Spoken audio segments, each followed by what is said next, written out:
Terima kasih telah membantu merawat channel ini dengan menekan tombol like dan subscribe. Tinggalkan atensi di kolom komentar. فيا أيها الأخ الصالح الأود الناصح إني أوصيك ونفسي بتقوى الله وصية رب العالمين في كتابه المبين للأولين والآخرين.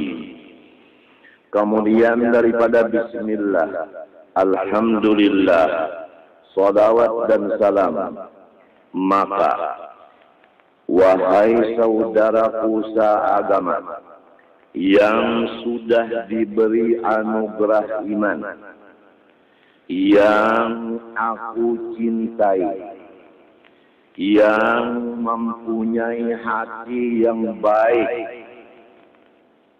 ketahuilah bahwasanya aku menyampaikan wasiat kepada diriku dan kepada engkau dengan wasiat Allah Subhanahu wa ta'ala yang dicantumkan di dalam kitab suci Al-Quran. Ditujukan wasiat itu bagi semua hamba Allah yang dahulu dan seterusnya.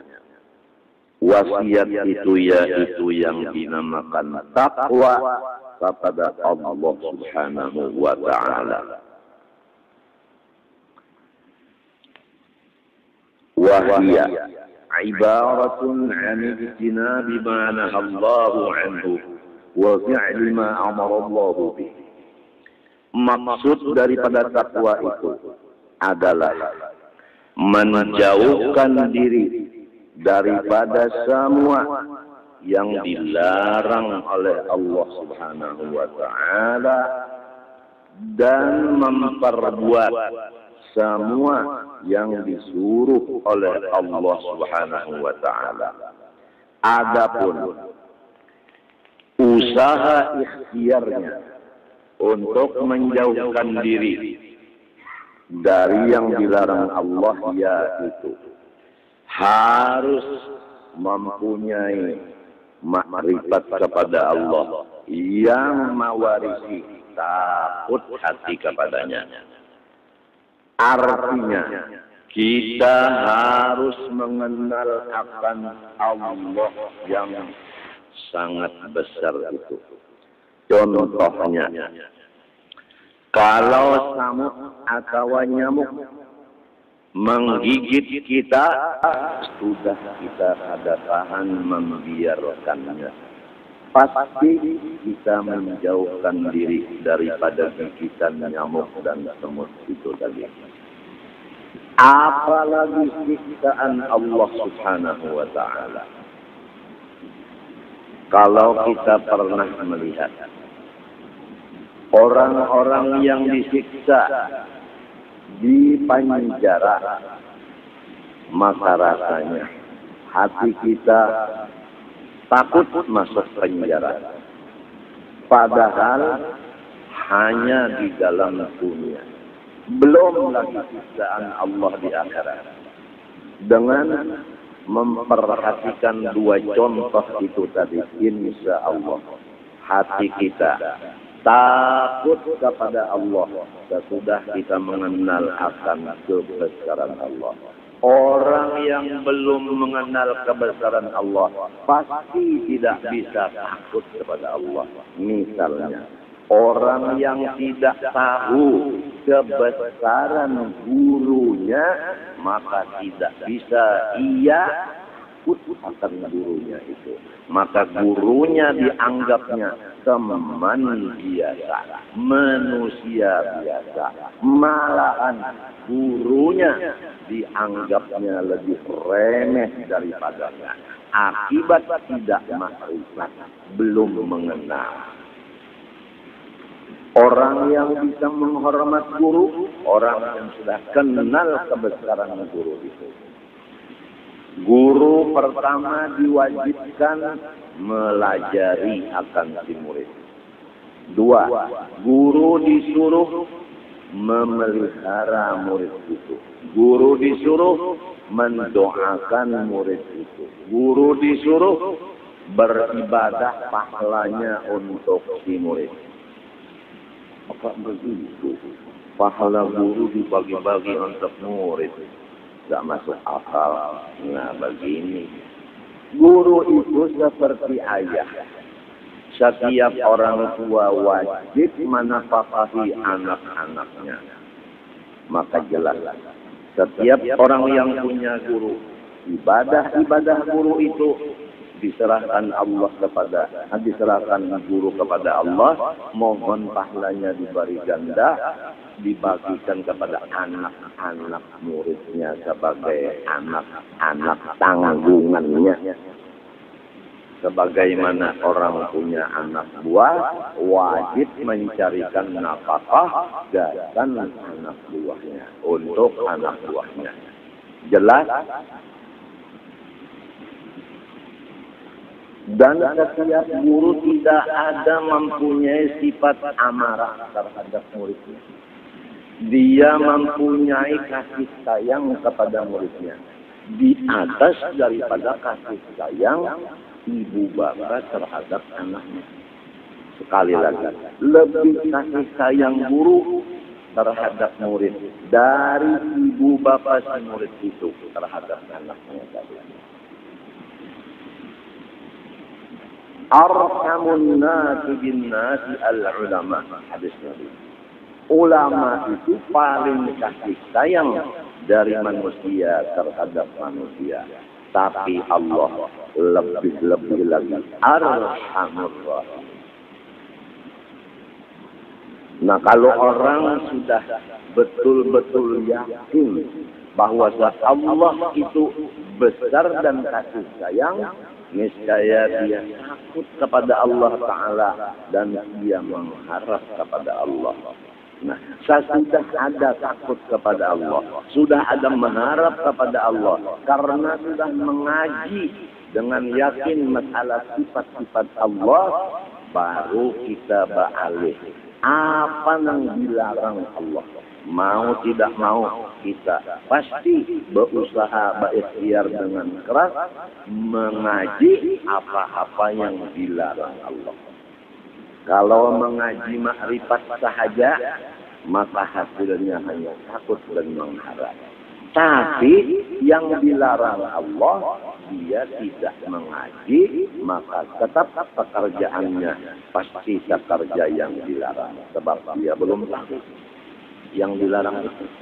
Demikian juga mengerjakan yang disuruh tidak bisa, karena dia belum tahu apa-apa yang disuruh Allah.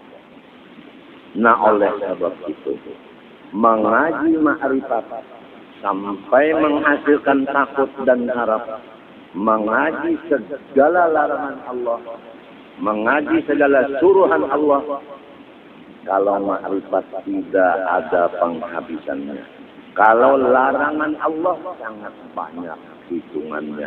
Suruhan Allah pun sangat banyak hitungannya. Oleh sebab demikian, sadarlah. Tidak ada menuntut ilmu agama yang disebut tamat atau tuntung. Tidak ada.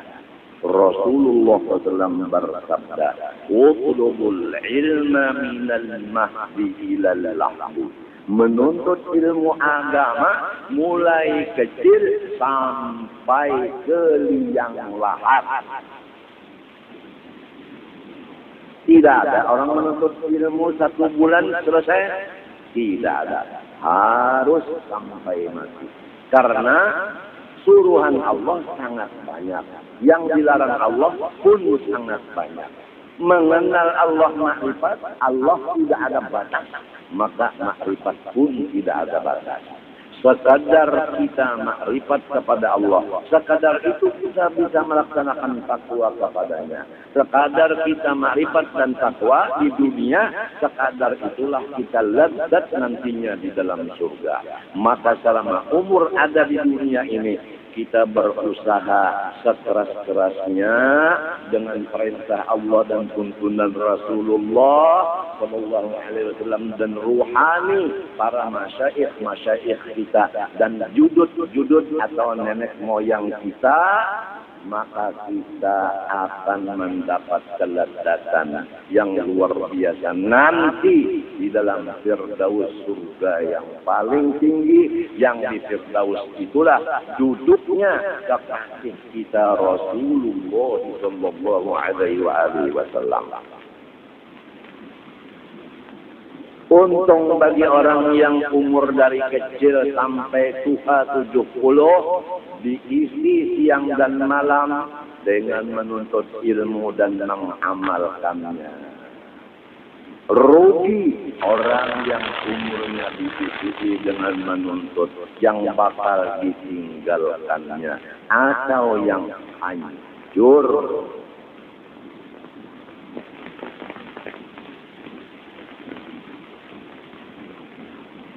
Semoga Allah Subhanahu wa Ta'ala memberikan kita akal yang jernih, sehingga dengan parantara akal yang jernih yang diberikan Allah kepada kita, kita bisa memilih mana yang mestinya diambil, mana yang mestinya ditinggalkan.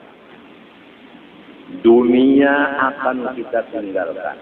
Bahkan sebelum kita meninggalkan, banyak terjadi dunia sudah meninggalkan. Tidak sedikit orang kaya yang mendadak menjadi orang kaya. Betul? Tidak sedikit pejabat yang mendadak jabatannya dicopot. Sebelum dia mati, sudah ditinggalkan oleh dunia. Istri dan anak buah adalah dunia. Banyak terjadi sebelum mati sudah ditinggalkan istri.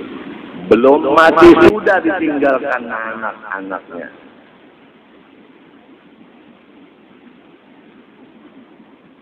Ya, semoga Allah Subhanahu wa Ta'ala satu-satunya harapan kita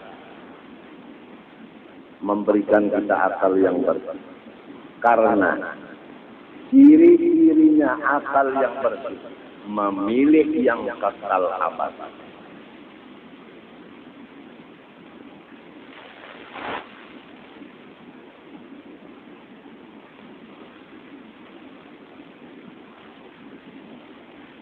Wallahu khairun wa abqa. Yang paling baik dan paling kekal.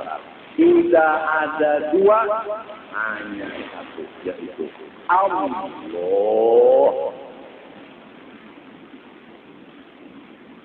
Semoga akal kita bersih, jernih diberi Allah, sehingga kita memilih Allah dari yang lain-lainnya.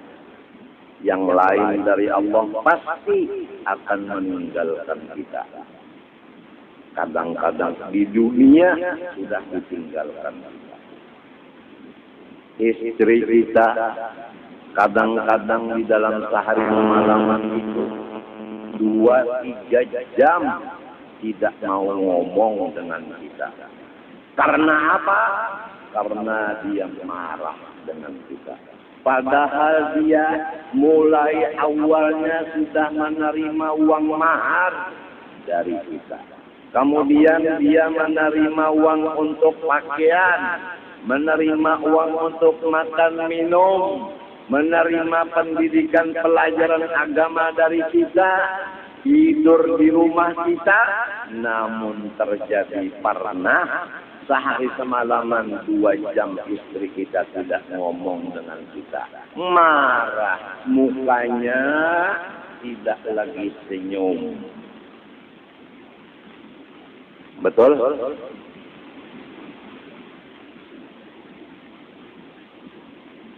Betul? Seakan-akan kita ini dianggap istri najis. Seakan-akan kita dianggapnya adalah bangkai yang lebih bosok.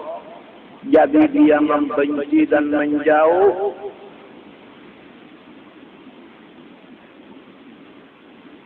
Soal biasa. Sebab istri bukan orang yang paling baik. Istri bukan orang yang kekal. Wallahu khairun wa abqa. Yang paling baik, yang paling kekal kata Al-Quran adalah satu, Allah. Biarlah istri begitu, biarlah harta begitu, biarlah teman-teman begitu, biarlah segala macam dunia begitu, tapi yang penting Allah jangan sampai hilang di otak, di hati, di pengerasaan kita.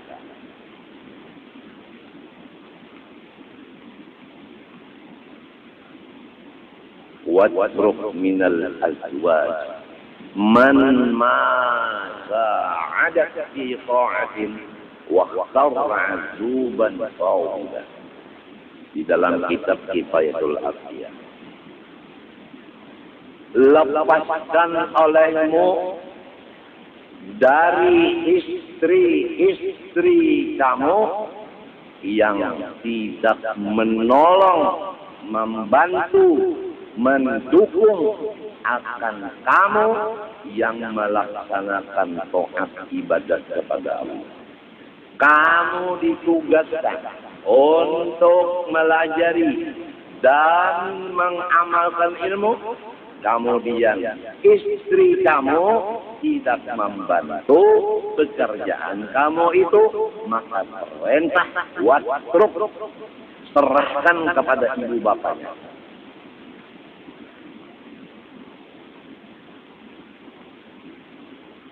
Maka kita Ahlus Sunnah wal Jamaah punya dalil 4, Quran, hadis, ijma' dan qiyas.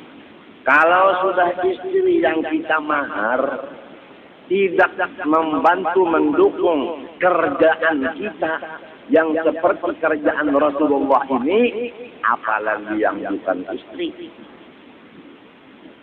harus kita lepas semuanya karena tidak ada manfaatnya.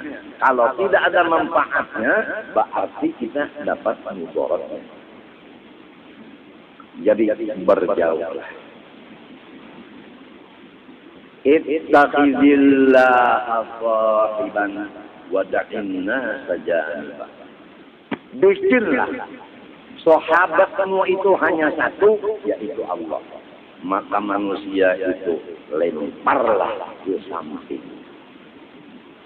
Begitu di dalam kitab Minhajul Abidin. Fattishin nasa tajidhum aqarib. Silahkan engkau meneliti manusia-manusia yang ada sekarang, pasti jumlahnya mereka itu sifatnya tidak lain seperti kalajengking yang menyakiti akan pikiran dan hatimu saja. Berjauhlah dari kalajengking itu. Karena kalau kamu berdekat dengan kalajengking, kamu sakit. Kalau sakit hati, kamu jadi anggota iblis. Dan akan su'ul khatimah.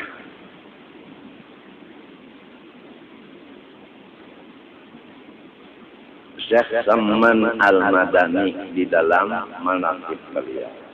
Beliau mulai kecil, artinya seterusnya. Tidak ada teman beliau, hanya 2 golongan. Pertama, ulama dan penuntut ilmu. 2, orang-orang soleh. Lain daripada 2 golongan itu, sama sekali beliau tidak mau berteman. Itulah paguruan Datu kita Kalampayan. Kalau disebut Datu Kalampayan murid Syekh Saman, apa arti murid? Arti murid itu agak punya guru. Arti guru itu allazi aqadta halahu syaikhuka alladhi aqadta halahu la man aqadta maqalahu. Bermula yang disebut guru kita, yang kita ikuti langkah-langkah mereka. Bukan guru kita yang kita ambil kata-katanya saja. Kalau kata-katanya yang diambil, kita akan menjadi orang pembicara. Kalau menjadi orang pembicara, di mana-mana berbicara, tidak ada lain tujuan selain daripada mengurak kata-kata. Yang disebut ulama lisan, yang disebut ulama munafik.